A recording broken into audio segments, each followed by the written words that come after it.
الحمد لله رب العالمين والعاقبة للمتقين والصلاة والسلام على رسوله الكريم أما بعد أعوذ بالله السميع العليم من الشيطان الرجيم بسم الله الرحمن الرحيم من عمل صالحا من ذكر أو أنثى وهو مؤمن فلنحيينه حياة طيبة قال الله تبارك وتعالى في مقام آخر ومن أعرض عن ذكري فإن له معيشة ضنكا صدق الله العظيم وصدق رسوله النبي الكريم إن الله وملائكته يصلون على النبي يا أيها الذين آمنوا صلوا عليه وسلموا تسليما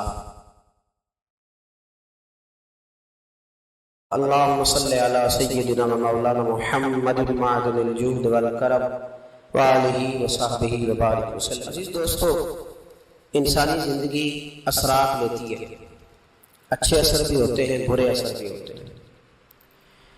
انسان کو موسم کا اثر بھی ہوتا ہے، انسان پر اس کے خاندان کا اثر بھی ہوتا ہے، انسان پر صحبت کا اثر بھی ہوتا ہے۔ بالکل اسی طرح انسان پر اس کی نیکی کا اثر بھی ہوتا ہے اور گناہوں کا اثر بھی ہوتا ہے۔ نیکی دل کو سکون دیتی ہے، گناہ انسان کو پریشان کر دیتے ہیں۔ نیکی اللہ کی رحمت کو متوجہ کرتی ہے۔ پھر حالت یہ ہوتی ہے کہ انسان اپنی پریشانیوں کا حل کہیں اور ڈھونڈتا پھرتا ہے، حالانکہ جب گناہوں کی بیماری لگے تو اس کی شفا توبہ میں ہوتی ہے، اس کا حل اللہ کے حضور معافی مانگنے میں ہوتا ہے، پہچاننے میں ہوتا ہے کہ مجھ سے کہاں غلطی ہو گئی، کس جگہ جا کے کمزوری میں نے دکھائی۔ ہر انسان اچھی، ٹھنڈی، خوبصورت، سکھ والی زندگی چاہتا ہے۔ اللہ کریم نے سورہ نحل کے اندر ارشاد فرمایا من عمل صالحا من ذکر او انثی، فرمایا جو بھی اچھے عمل کرے، چاہے مرد ہو چاہے عورت ہو، وہو مؤمن، شرط یہ ہے کہ مومن ہو، فلنحیینہ حیاۃ طیبہ، فرمایا ہم اسے پاکیزہ زندگی عطا فرما دیں گے، حیات طیبہ دے دیں، اسے پاکیزہ زندگی۔ شرط کیا ہے؟ من عاملہ صالحا، نیک عمل کرے۔ کون سے عمل کرے؟ اٹھنا بیٹھنا، کھانا پینا، چلنا سونا جاگنا محتاط ہو اس کا، وہ نیکی کرے۔ قرآن پاک کے لفظوں کے حسن پر غور فرمائیے گا، فرمایا فَلَنُحْيِيَنَّهُ حَيَاةً طَيِّبَةً، ہم ضرور اسے پاکیزہ زندگی عطا فرما دیں، صاف ستھری زندگی، معیاری زندگی، خوبصورت شب و روز، آئیڈیل زندگی جس کو لوگ کہیں گے، وہ والی زندگی اسے دیں۔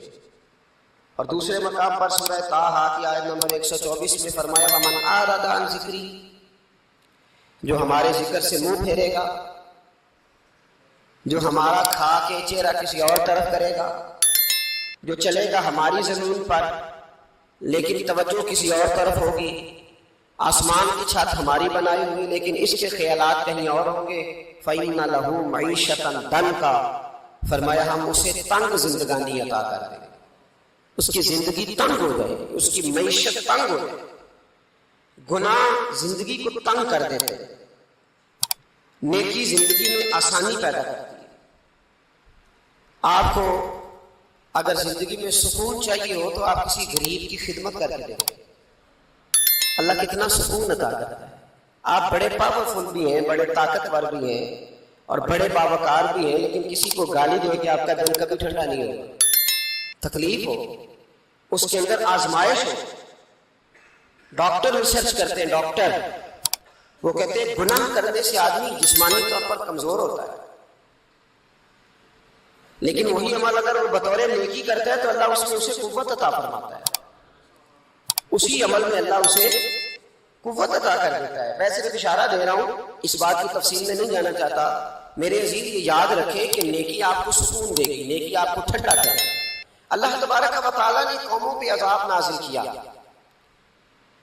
اور قرآن مجید فرقان حمید میں ان قوموں کے تذکرے بیان فرمائے۔ بھائی کس لیے بیان کیے؟ کہ ہم عبرت حاصل کریں، ہم یہ غور کر لیں کہ یہ کام ہم نے نہیں کرنا، اس کام سے ہم نے بچنا ہے۔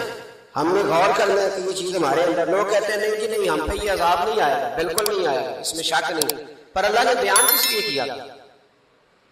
بیان کیا قرآن مجید معاذ اللہ کسی ایسی چیز کا بیان کرتا ہے جس کی ضرورت نہ ہو؟